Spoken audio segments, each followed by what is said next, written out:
Hi, this is Grandma Sparky. My real name is Helice, like Helice, like hell on ice. Can melt a block of ice with my heart.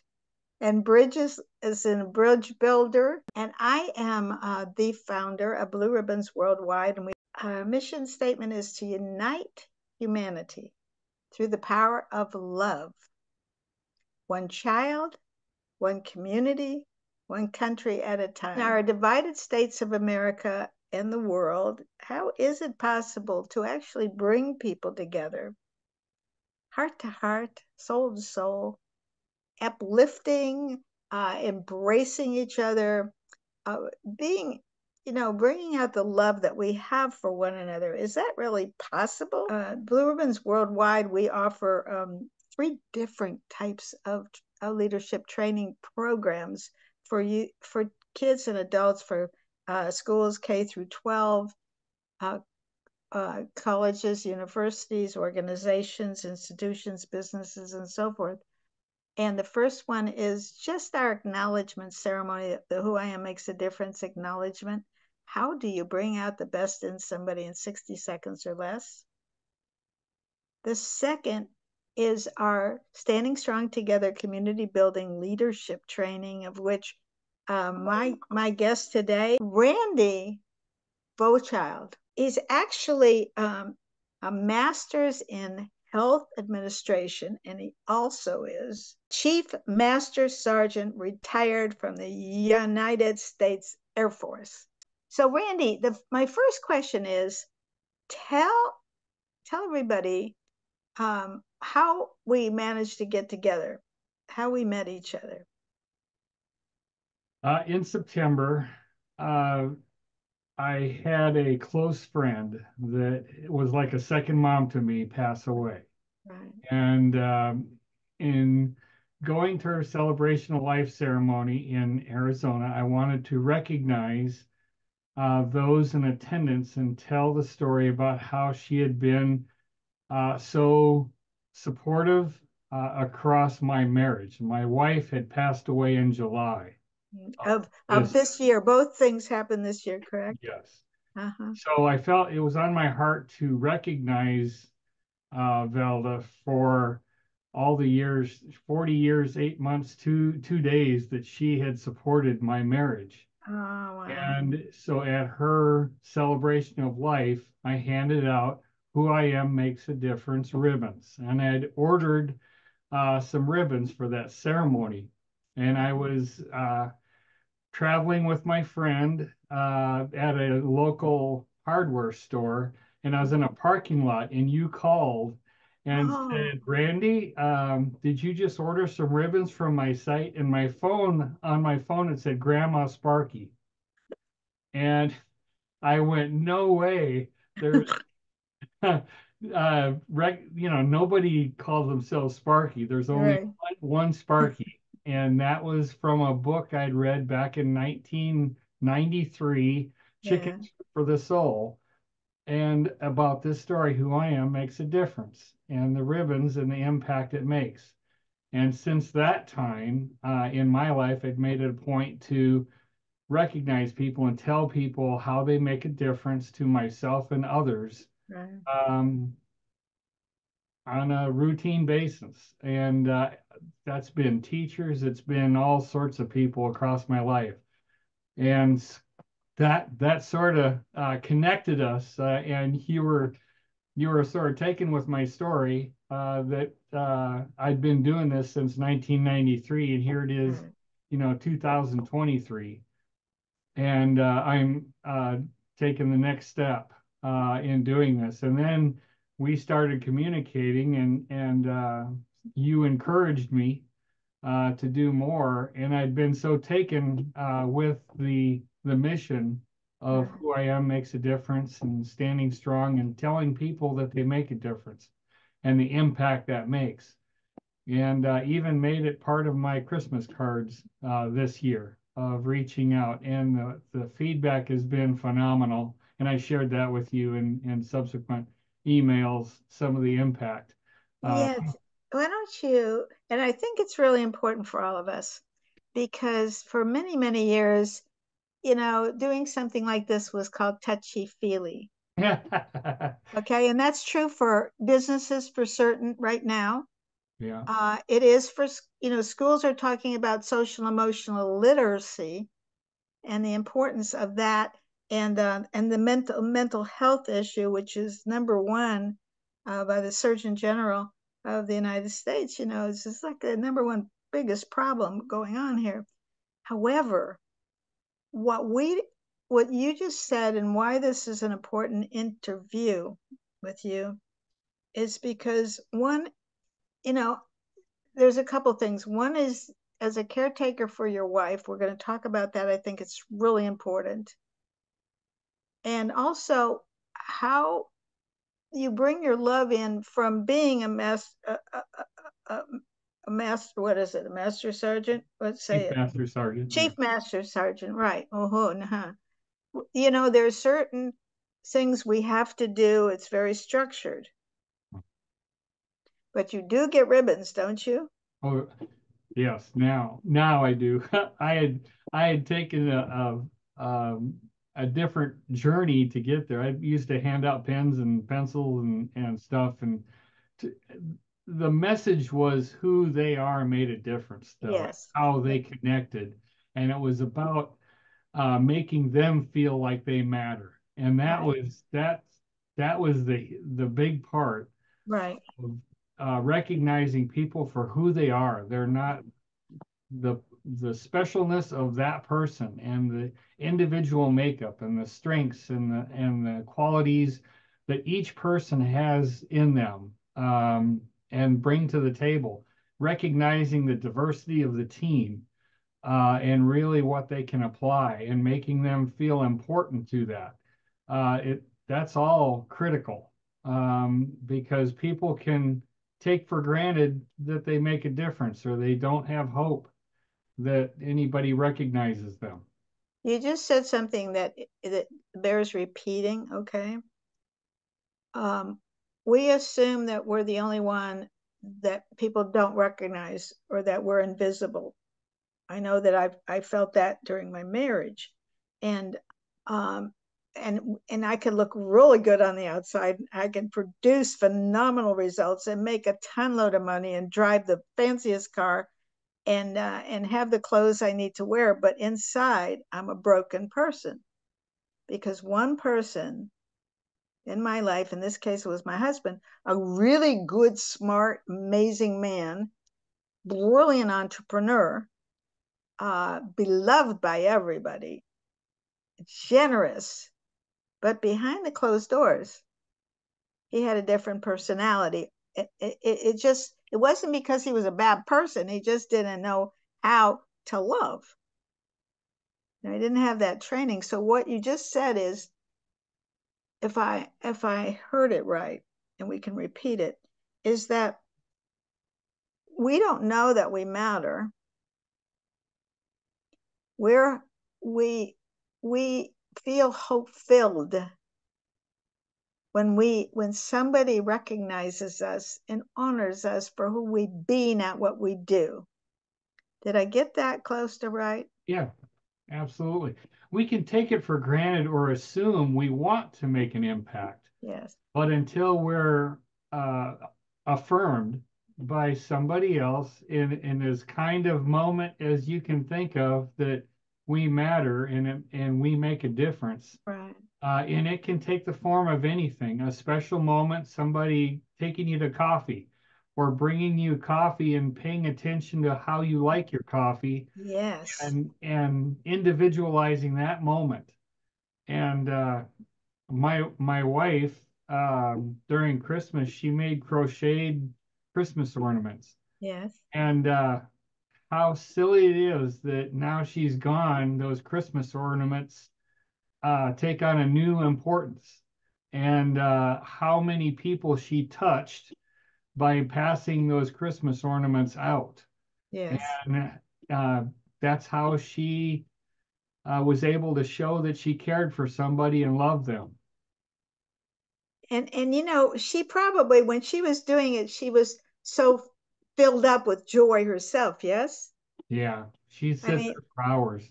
I mean, I mean, you can imagine that when you do something with your hands or when you have that purpose and that joy and that love, Yeah. you're saying something that is critical for all of us. It is somebody that comes over and hands you a cup of coffee and at a restaurant and they're rushing here and there and the other place, right? Yeah. And you just stop and you just tell them that they matter. And by adding the blue ribbon, which is interesting, because when you add and honor them and present them a blue ribbon, people never get in their lifetime recognized. Might be one person, one that's top grade in the school, or somebody that won the race or whatever, right? I have a friend that's 80 years old. I presented one Yes. for who they are makes a difference. And the next week, they showed me how that is now prominently placed on their mantle as a talking point in their living room. Yeah, didn't you say she put it in a jar? She put it in a framed glass case where she, Claimed it. yeah, she framed. Yes. And so when you think about this and it takes how long? 60 seconds or less, I always say, Yeah. to honor a person, but in that moment, it's a lifetime um, recognition that nobody ever wants to throw away. And within your lifetime, I know that you were married 40 years. Am I right about that? Yes. And your love, and then you really were a caregiver to your wife. Am I right? Yes. Speak more about that, because I think it's so dear, it's so touching, and also there's a lot of people that are going through those circumstances right now. Uh, it was a choice. Mhm. My wife and I talked about when I retired from the military, I wanted to do something and re-engage in another career, and Right. I went and got training to become a nursing home administrator Oh, and became licensed in 2010 and started that journey and that career. My wife and I had a conversation, and she said, "Would I end up in an institution if I got ill?" And I said, "No, I would stop working and take care of you." wow. And she said, "You do that?" And I go, "Yeah." And it was just one of those conversations you have. Right. Right. And then as her health began to deteriorate, probably around from 2017 on, the demands came more and more, and she became more and more frail. And then when COVID hit, she had a weakened immune system, compromised immune system. And it was pretty much evident at that time that I couldn't go back to work in the industry, that it was Right. too much risk. Yes. And so it had more and more increasing impact to my life that I had to be there for my wife. Mm. And that my kids used to say, "Dad, if something happens to you, I don't know what mom's going to do," because it was, although she was able to do a lot of things herself, there were things that she was not able to do, manage her medications, Right. doing things like that, um, that sort of thing. So that was what I did. I just became a caregiver full time. Tell me what it feels like to be in that purpose. Um, every day for what did you feel? What happened between you and your wife? If you would be willing to share those moments. Uh, I boy, know I know they're tender, and I I'm asking a lot here. you, uh, obviously there's a lot going on. As a caregiver, um, well, let me tell you about where I was coming from. Okay. Because I believe in God, and my faith is strong. I connected myself with a church and Mm, a choir community yes. that kept me grounded, helped me cope, and pretty much prayed me up. Oh, And wow. I never felt alone. I always had a resource to go to of people that cared. And it was easy to get a confirmation that I mattered because I could call them up 24/7 and somebody would be there for me. Yes. And so when I am there for my wife and I needed somebody, my kids circled around me and they became, Dad, what do you need? And to the point my son had moved home for this last year and Wow. helped me care and support us better. And that we were able to do that. We just made it a priority. Being retired military personnel, of course your budget's going to change when you don't work any longer and you just have Right. your retirement and a fixed income. But we made it work, and it's just a priority. You figured out how to do it. You lived within your means, and that's what I did. And And I was gifted. There was nothing accidental about it. It was just a decision that I right. was going to go do this. Yeah, and I don't think we know from day to day or moment to moment what's going to happen with us in our life. We're young, we have a lifetime. you know uh, when I was 50, I had a much bigger conversation than I have at 81. 81, it's a different conversation about how I walk up and down the steps carefully, you Yes, know uh and what's happening around me with people that are my age, and also who's going to be in our hearts. I remember when my whole family, our whole family, my brother, my sister-in-law, and members of the family and friends all came together when my mom was taken. We need to take her to the assisted living. Okay. And I remember that day because she had the Alzheimer's, uh, memory.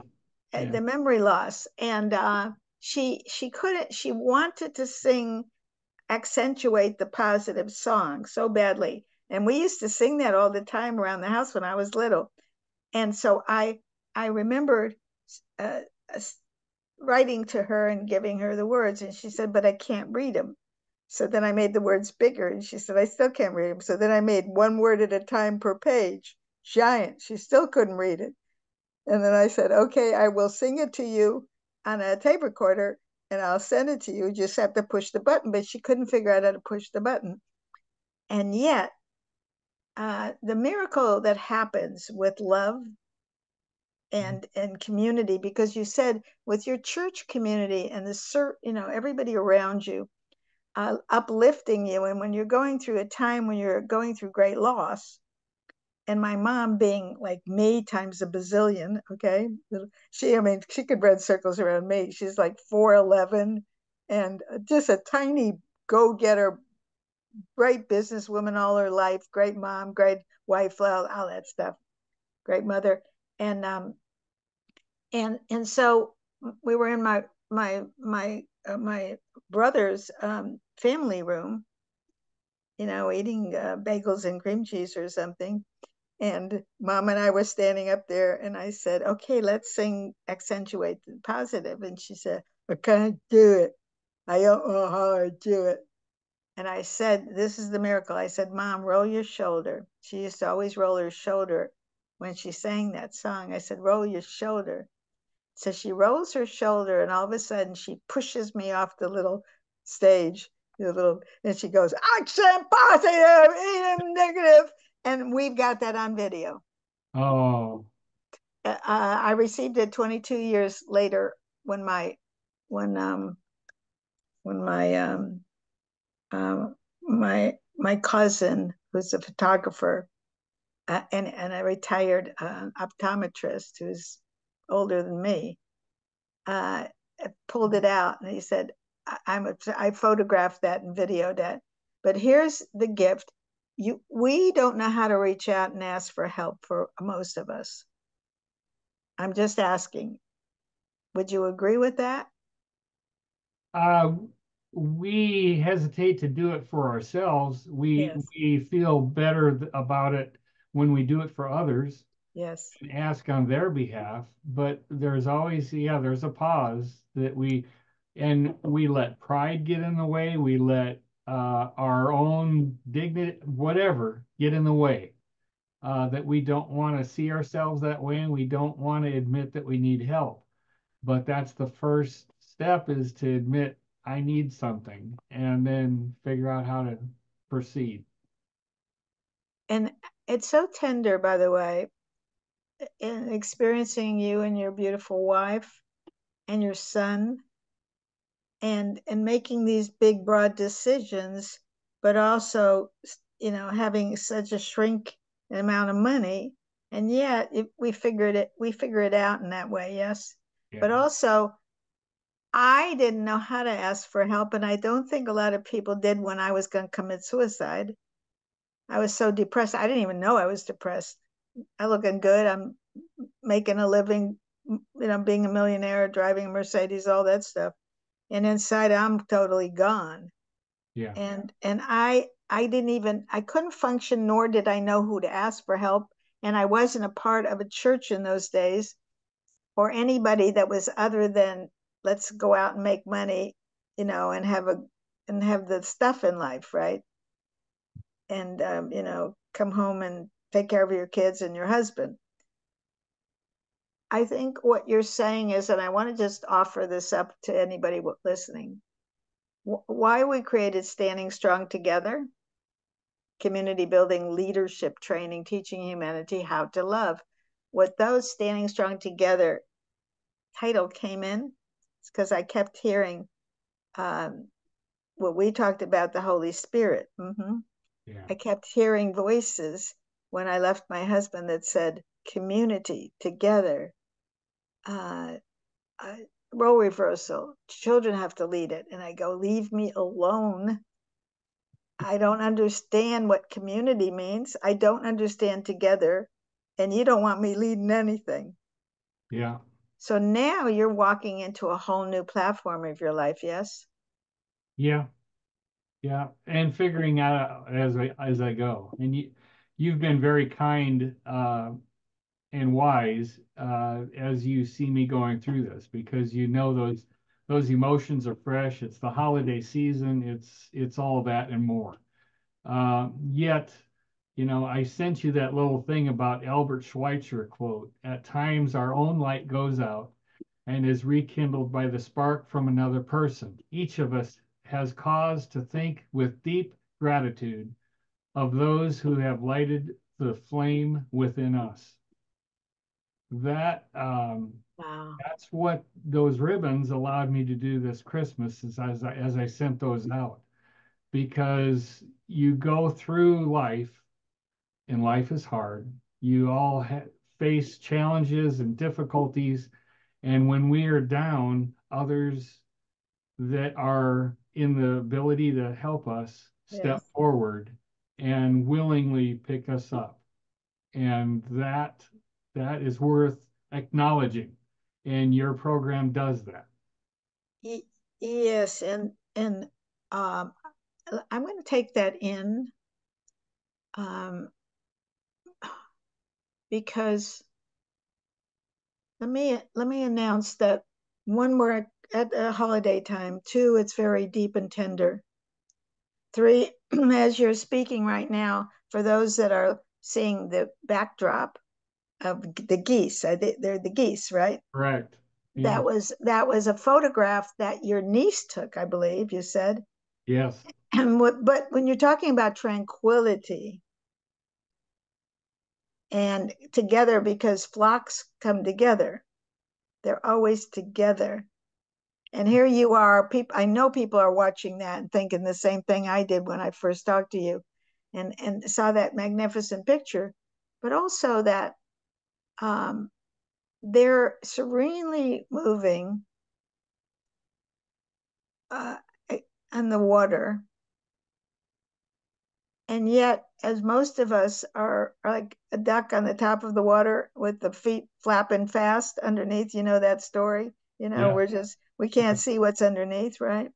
Right. Um, I want to bring us to a kind of a bridge from where you were to where you are now to where you might be going. Um, because I don't think we all know that, but I believe that we are all planted in the seed to, we have something inside of us that's gnawing to make our difference, and we can't hear with all the noise around us Mm. and the pressures and the demands and people being ill and people being well and the fighting in the world and all that stuff. We can't hear it, and we can't even hear it if we pause. We have to actually get out of the rat trap. So where I think going from where you were as the chief sergeant, say it again, Chief chief Master Sergeant. master sergeant, I'll get this right, chief master sergeant in the Air Force. And what kind of, I mean, you were in for how long? 30, just over 30 years. Yes. 30 years. So there is a certain regiment, a certain language, a certain way of being, correct? Correct. And a certain camaraderie that you cannot ever forget. I believe that might be, Absolutely. is that right?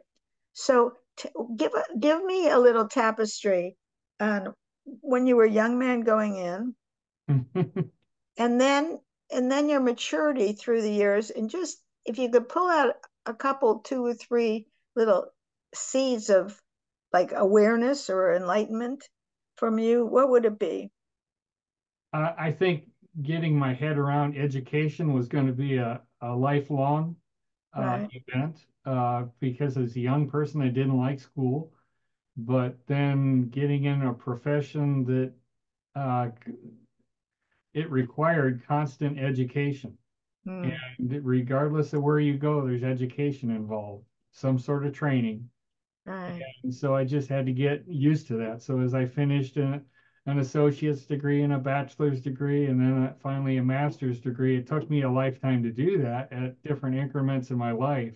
Yes. But that was important to do for me and to put the time in necessary to learn those things included in the degree.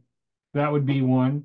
How to treat people. In the Air Force, for me, it was you take care of the people, they take care of the mission. Uh, Oh, that was my job as a caregiver for others. wow. You take care of people, and the mission gets done. So Wow. you make sure they're equipped and they're supported and they're trained, and then you set the bar high. You tell them that they encourage them to do it, and they'll do it. And I was incredibly gifted to be part of things that were amazing in my military career, and I was supported wonderfully. I was promoted oftentimes by people that first saw something in me that I didn't even know of myself. Right. And that's another key, I think, is to find people that will see things in you, see how it could be, and then guide you into things to help you attain that, whether it's education or certain training or certain skills. So I want to repeat certain things that we say Okay. because I'm hearing them. And also I want to say that here you are, a young man, education, a lot of young people go into the military because they don't want to do the other stuff, Yeah. right? And Yeah. then they fall into the regimentation, and they have to repeat it and repeat it and repeat it and learn and learn and learn, and they have to excel if they're going to live. uh, Honestly, this is a military, and they've got to have everybody around them that's going to give them the boot up, because everybody has to save each other, to be around each other in that way. Yeah. One of the things that I picked up on that at some point in your career, you become the difference of success or failure of a mission, of an operation, Right. of a task. You become the key that Yes. either made it succeed or failed. Wow. And that inherent of that process, you're going to make a difference. So that was important to connect the dots for others, to know that they made a difference in the success of things, and Yes. show them how they made a difference in the mission, in the training, in the accomplishment of whatever we were doing. And Would you say that it's easier for you than for other people in the military, I, or I was it the same? I think I have a gift for encouragement, Yes. but I wouldn't say it would be easier for anybody. I think everybody has talents and differences and unique abilities, and Yes. within your person, you figure out how to send that message, and Yes. you start seeing that it's important for people to know they're important part of the team, and Yes. that each person brings a special part to that team. Yes. So so we're talking about team. We're talking about our own expression, personal expression of how we do things. And also we're learning how to uplift others, no matter how little small it is. I think, whether you're right. I every day I'm honoring somebody. Mhm. And it's just like they won't even realize that I just saw them pull a weed out of the yard, pull my car over, run out and say, thank you for making your garden beautiful. You notice things like that, and I I've do. been incredibly impressed by the person you are, that you pick up on those things and you can turn that around in a minute and Um, recognize somebody for something that they're doing. And oftentimes, I was having this conversation with somebody last night that's coming up on retirement, and right, they're going, "Did my career matter?" And I'm going, "You could make a I love me wall just on the things that I know about you." And I right. began to talk to them about things that they've accomplished, of taking care of others and milestones that they reached. And that's just what I knew. And I said, the company that you retire from will probably not take the time to tell you this and Yeah, honor you, yes. but how cool it is for you to recognize that. So, Yes, and you get a gold watch in the olden days. I don't know what people give anymore. They give backpacks or something. But that was like what you just said, is to be able to take and notice. I found that when I started the blue ribbon ceremony, for those of you that can see the sign behind me, but I'm going to show the blue ribbon for a moment. Is it upside down? No, it's perfect. It's I tend to do that every once in a while. It says "Who I am makes a difference." It's blue, like first prize. It's got the gold in print that says "Who I am makes a difference," like the gold inside of us. It's the I am affirmation inside. It says I am. When I honor somebody, I say I have a blue ribbon. It says "Who I am makes a difference." You got to love ourselves first. I didn't know that over the years. It takes a long time to generate love for ourselves, because it seems like it's what do you call it? Selfish. Yes. mhm. And it's not. It's not pride. It's it's watering the soul. God, I've never said that before. That is marvelous. Uh, I know it's really watering the soul. Like I think that's the title of a book. Okay, but for what we're saying here is that the experience and the expression of acknowledgement is different than putting a first prize uh, blue ribbon on because you ran the uh, potato race and you come home and you've got that, but nobody cares.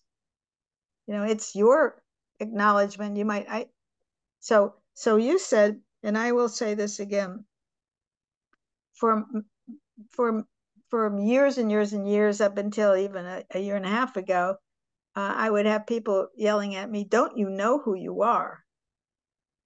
And I go, "I don't have a clue." And then they would go back and say, "But you did this and you did Yes. that, and you did that," and I still couldn't get it. It just didn't land. But I think we get it when a time comes. Like right now, this is a new time for you Mhm. to come into something that your soul longs for. It's a way to nurture people that you already do, and by adding a physical, tangible symbol that they can say, put up someplace like your friend did in that glass frame, that people will come in and say, "What is that?" And she will say, "I received this recognition," and will point to you and say, "And this is the difference it made for me." That is a conversation opening piece. People don't have that. You couldn't. It's planting seeds. We talked about mustard seeds. Yes. These little seeds of love, I don't know where they're going, but when you give them, there's a sticky back on the Yeah. ribbon that you Right. have. But Exactly. oftentimes I will just hand this ribbon to the person and just say, I'm not sure where this is going to land, but this is yours. It goes when Sparky presents it to you, it goes above your heart and it pointing up to your dreams, the greatest Yes. dreams. And you Yes. put a spark from your heart, bing, in there, and for this is the sound that dreams make. Make. And then when you do that, when you pass that on, Yes. feedback I've gotten just in the over since Christmas was people were carrying these things in their purse, Mm. and when they saw someone hurting or that needed some cheering up, they sat down with them. A teen in the one story that I shared with you at a church that was doing wonderful things and felt unappreciated. And that person, the older person, sat down with them just for a second and said, "Well, you make a difference to me." And the Mm-hmm. person said, "Why?" And it said, "Because you're able to do all these things that as an older person, I don't have any ability to take care of these technical things. And I don't Right. understand how a phone works and all these audio Mm-hmm. visual stuff. But you do, and you volunteer to take care of those things just seamlessly Yeah. and make it look so easy, and then we all benefit from that. So who Mm-hmm. you are makes a difference because you do that. And we all have those abilities and those talents that we can lend our strength to somebody else. And they may be in absence of that. You notice things of people. That is a talent that not everybody has. Yes. And yes, people. So so it's like somebody. Here's this teenage boy, It was a girl. Yeah. a girl, Yeah. teenage girl, and she's technologically savvy. You bet. Okay, and being acknowledged by a person of a different age, because she's probably like, "Oh, every kid has got that. They know how Yeah. to do. They came out of the belly button, Yeah. and they could, do the click here and push there, right?" Isn't that how we all do that though? We underappreciate our own value. If someone says, "Gee, Sparky, you notice things about people," and you go, "Well, I naturally do that. That's not important." But we underappreciate that, and in others, it's go, "That's a miracle of what you're able to do." Yes, but I also want to say why, okay? And I'm writing a book called Flat World, Round World, Out of This World. Our flat world is a punishment based, it focuses on blaming, shaming, and complaining and judging. It is in our ethers. It's like dust that land on furniture. And everything points to in school, and I say this a lot. In school, I ask people, "Are you still being graded with a red mark on the top and says how many you did wrong?" So we are always not enoughness. And I came way before that. But there are so many indications that you haven't made it yet, that you're not enough yet. You're too old, too young, too skinny, too fat, you got zits on your face, whatever it is, right? And we're so inundated that until we get out of that flat world and land in a church like yours, or go and hang out with people who are up to something and understand the value of nurturing the spirit of us, that's foreign in flat world. There might be a few folks that can almost get out of it. I call it negative quicksand. It's like every time you move up, somebody is going to talk about you behind your back, be jealous of you, because I was. I was like that. I moved up, and then my friends got jealous because I was making more money, because I was meeting different people, that I was growing, but I didn't know that. And if they said I had a great smile, I'd say, yeah, but if you knew what my husband had to say about me, he would say I'm a hum. And I'd go over and explain what he didn't like about me, and I'd say, yeah, but. So I think that we don't even have the safe place to be able to nurture ourselves, because it's not a paradigm. It's a paradigm shift for those that are listening to this and might be younger, and I think a lot of us know what the word paradigm is. Yes, you know that. Why don't you explain it to everybody? So Paradigm is the old way of doing things, and you have a paradigm shift, and there's a whole new concept of doing something a different way to yeah, achieve even better results. so basically a paradigm shift would be you driving a car but you couldn't fly an airplane because it didn't exist yet, or you held onto your phone and it had to be hooked to the wall, and now you're walking around with a phone that does a gazillion things on there, and and it's just natural, like everybody lives and breathes by this phone. Yes, but the paradigm shifts of how we look at each other, because we have our different colors of faces, our different body types, our different educations, with we have letters behind our name or not. We have a lot of things that can point to I'm better than you, ha ha ha, or you're not enough, without even speaking it. It is in our everyday language. The language shifts 100% when you leave flat world, and I call it a rainbow bridge. You kind of have to fall through the rainbow, and go, where am I going here? Because there's no footing. There's no, like, I don't understand what the other world is. I'm an alcoholic and an addict, and then I go to AA and find out there's other people like me, and I can talk, and I can say authentically what I'm feeling. I am a broken person, and I can't repair myself by myself, but it took a long time for my family to kick my butt out, and I finally got there. It's environments that are created for that allow us, if we're not in the military, where we can be in that moments together where we're saving each other's lives, or a football, or sports, where, or a firefighter, those are certain, or a musician that is in an orchestra. You can't, the orchestra leader will let you know when the note goes higher or when it's supposed to slow down, but everybody is a part of creating the harmony. Yes, Yeah. and that's what we're up to. And I think that being a person of your experience and your love and your generosity, and you are in a small town I am. of roughly about 8,000 people. Yes, yes. Yeah, I know, I checked. Okay. And no, I looked it up because because I'm also in the short time that we have left, and I'm grateful that we have spent this amount of time. Okay, because I think there's a lot of things that we will begin to edit, little pieces that it'll take a lot of time.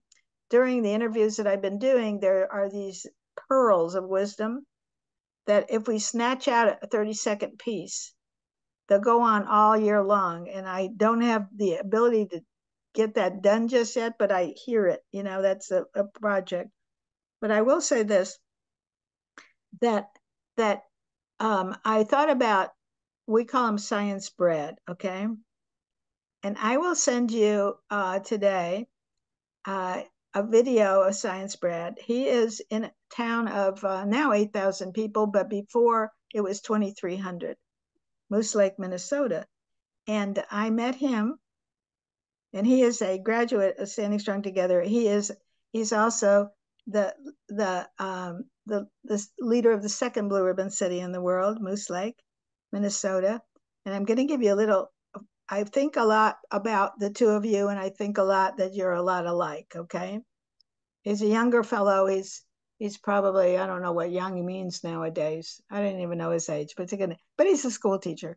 And he teaches, he was an elementary teacher, and I'm going to give you a little background about Brad, and I'll send you this.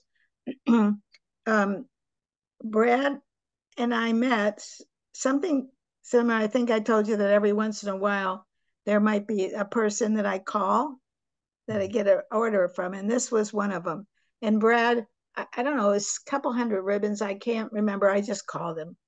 And he said, "Oh, I do this for years. I honor my sixth graders at graduation."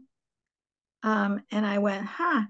And it turns out that he took the training and brought one of his other students in. And then he said he understood that Hannah Katz at age 19 was going to be the leader of the first blue ribbon person in the world, leader of the first blue ribbon city in the world, Carlsbad, California. And he said, and we were getting a red carpet launch. And he said, if she's first, I'm second.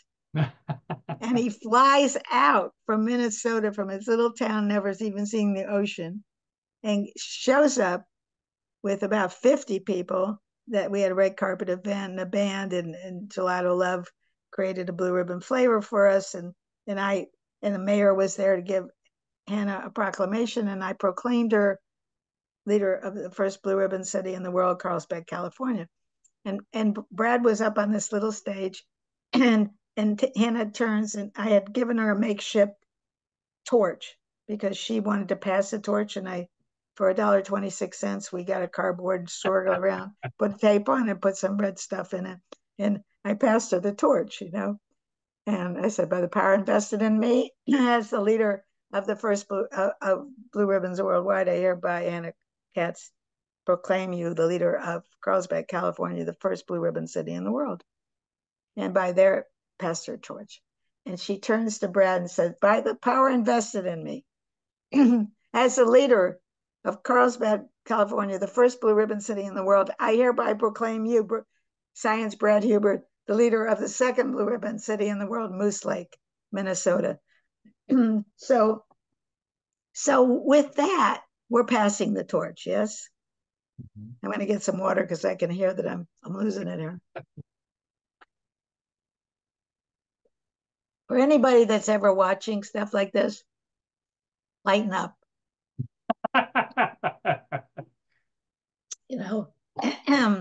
There, I think I got it back, sort of. But I want to honor you, because any way that you present a ribbon works, because nobody ever gets one. But in this case, there's a lot of science behind this. And I'll explain it momentarily and just say it's a blue ribbon, so that's subliminally means first prize. The letters are gold, which is the gold inside of us. It has cheerleaders in this circle cheering you on for your dreams. It's cut on an angles like an airplane, Air Force, airplane, moving toward your highest self, reaching your highest level of what you want to do. And it has the I am, like I said, affirmation in it. So it acknowledges ourselves first. And there's a million other things that it does. And I'm going to honor you and then I'm going to explain it, and then I will re-explain it again when you do the training. So Randy, this blue ribbon is for you.